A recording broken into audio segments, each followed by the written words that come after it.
Mercedes has heavily revised its E-Class Saloon and Estate with some styling tweaks and more technology than ever.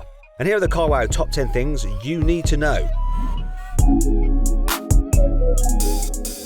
The new E-Class gets a slinky body just like the old car, but look closer and you'll spot some new LED headlights, redesigned alloy wheels and a set of wider brake lights. The E-Class's grille has also gone under the knife. Now it curves up as standard and sweeps down in sportier AMG line cars, so it looks a bit grumpier and more aggressive. AMG line versions also get extra bulges in the bonnet that Mercedes calls the power domes. Sounds a bit like a Bond villain's lair to me. Anyway, besides that, it's all very subtle. But what do you think of the looks? Click on the pop-out banner in the top right-hand corner of the screen to vote which you like the best. The new E-Class, the BMW 5 Series, the Audi A6 or the Lexus ES. Mercedes designers probably didn't put in much overtime designing the E-Class's interior. It looks almost exactly the same as the old cars, although you do get some new steering wheels with different designs depending on which model you go for. They all get touch-sensitive buttons, but my favourite are the AMG line ones with super thin spokes and a flat bottom. You can also customise your E-Class's cabin with new trim pieces in a range of colours, although they're mostly just shades of grey and brown. The old E-Class could adjust the temperature, change the mood lighting and spray you with some Mercedes own branded perfume to keep you energised. The new E-Class does all of those things, but it kicks things up a notch with some fancy new seats. These make constant adjustments to stop you sitting in one position for too long and getting backache on longer journeys. There's also a power nap function that helps you drift off if you need to take a break. Obviously, that's when you're pulled over at the side of the road or at a service station. Safety first, guys. Anyway, the seats can massage you back into life when you need to wake up and carry on with your journey. You can even adjust the shape of the seats by drawing on the touchscreen. How cool is that? The new Mercedes E-Class comes with two 10-inch displays, but you can upgrade these to massive 12-inch screens instead. You could get all this in the old E-Class, but the new car has them joined underneath one piece of glass, rather than having black plastic between them like in the old car. Also, Mercedes has gotten rid of the old rotary dial controller, so now you get a touchscreen and a touchpad on the center console instead, just like in the new GLE. You also get the latest Mercedes Infotainment system with built-in "Hey Mercedes" voice assistant, which lets you adjust the cabin temperature or program things like the satellite navigation while you're driving. Though it can get on your nerves ever so slightly by chiming in whenever you say Mercedes, even when you don't want its services. Oh man, Mercedes, they were lying. Can you say that again, please? I said you were lying. So this is the sound on the Mercedes. Yeah. How may I help you? Cancel. Hopefully this Mercedes can do a...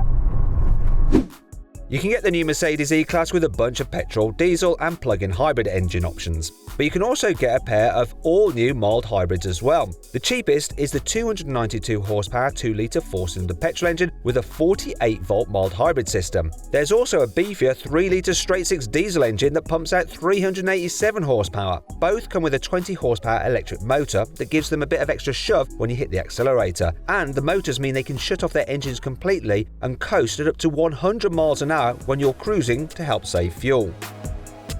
The old Mercedes E-Class was one of the most comfortable saloons to travel in, and this new one shouldn't be any different, because Mercedes hasn't messed with the car suspension at all. So the new model should glide over bumps in town and stay nice and steady at motorway speeds, and it will be even better with the optional air suspension. However, the car's cruise control system has been upgraded. It can accelerate, brake and steer for you on motorways and in stop-start traffic, and it uses satellite navigation data to automatically slow down before roundabouts, junctions and traffic jams. It's so clever it can even clear space for emergency vehicles by pulling slightly to one side in heavy traffic. It's as though the engineers have thought of everything. Speaking of which, the new E-Class comes with loads of safety kit, and some of it even gets to work before you start the car. As well as a surround view camera system, there's a clever blind spot monitoring feature that will detect pedestrians and cyclists and warn you not to open your door into them. You also get auto emergency braking as standard, which will detect parked cars and pedestrians who walk out in front of you. And there are more airbags than you can shake a carwow stick of truth at.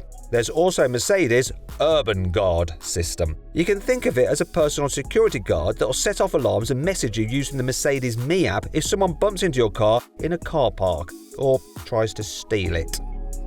The Mercedes E-Class Estate and All-Terrain have been tweaked too. These cars get the same styling upgrades as the standard E-Class, so there are some rounder headlights, wider brake lights, new alloy wheels and different grilles. And as before, all-terrain versions get raised suspension, black wheel arches and beefier bumpers with protective cladding. Inside, it's all business as usual, as changes are the same as the saloon.